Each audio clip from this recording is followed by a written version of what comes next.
Bernard, cette année, en 2024, c'est les 40 ans de la Beaujoire. Donc, il y aurait beaucoup de choses à dire sur la Beaujoire, il y a beaucoup de souvenirs.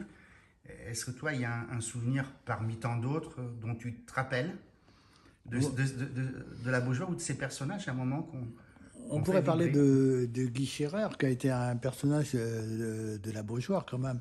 On se souvient de lui lorsqu'il est devenu président. Au début, il prenait une écharpe jaune et verte, bien sûr, et il faisait le tour du stade en se faisant applaudir.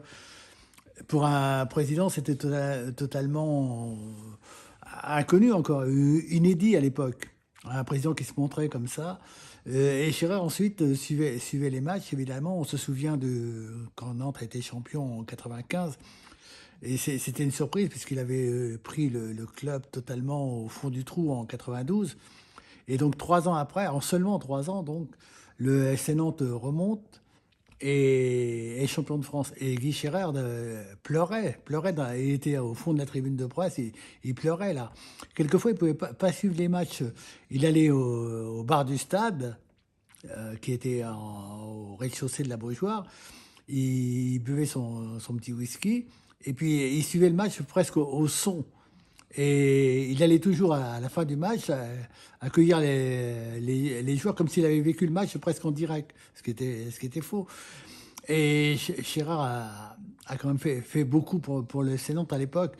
C'est déjà lui qui l'a sauvé de la faillite, puisque en ajoutant un nom, le FC Nantes Atlantique, il avait un adjoint qui s'appelait Jean-René Toumelin, qui était son ami, qui lui aussi a contribué à ce sauvetage. Et ils faisaient le tour quelquefois ensemble, le tour du stade. C'était un grand personnage. Et c'était un personnage aussi assez atypique, puisque je crois, on m'a raconté un jour qu'interviewé par Canal+, il avait avoué qu'il préférait le rugby au football. Oui, Voilà. oui, c'était peut-être aussi pour changer un peu les données. C'était aussi quelqu'un qui avait une entreprise qui était chez lui, donc qui tournait bien à l'époque. Et, il était mis dans le football, on ne sait pas trop comment, en quelque sorte.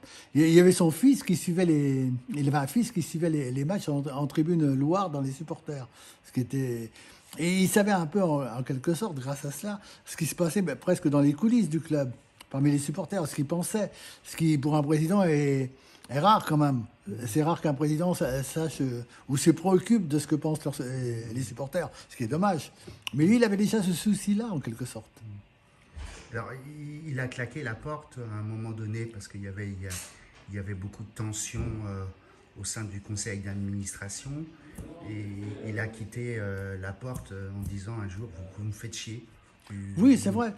Et puis, mais en même temps, il y avait eu une anecdote. Au début d'une saison, il avait disparu. Il était parti en vacances, il ne se préoccupait pas.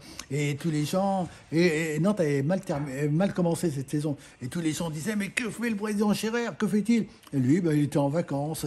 Il pensait que son entraîneur avait suffisamment de compétences pour mener l'équipe sans qu'il ait besoin d'intervenir. Ce qui était une preuve d'intelligence, d'ailleurs, que n'ont pas beaucoup de présidents.